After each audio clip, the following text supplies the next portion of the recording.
Ladies and gentlemen, are you considering buying a house in a PID? A PID is a public improvement district. Here in Albuquerque, there's not a lot of them, but you will see them every now and then, and they're not really prevalent. It's basically like having an HOA.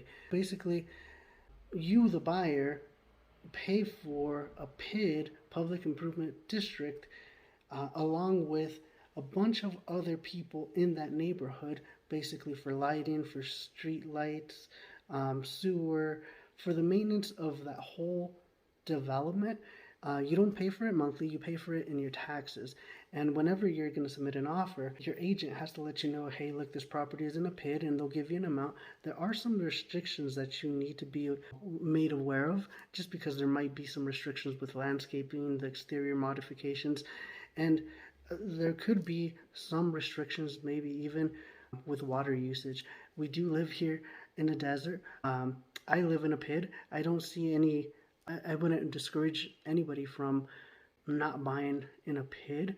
PIDs are generally outside of the city just because the developer took on a little bit more extra cost to develop that whole subdivision.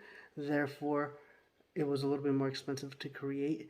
So you, the buyer, along with that whole community, you're going to pay over the course of maybe 10, 15, 30 years, a little bit of that portion just to make it sustainable and to live a very nice life here in, in the States, specifically here in Albuquerque.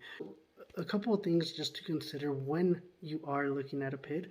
There is some cost associated.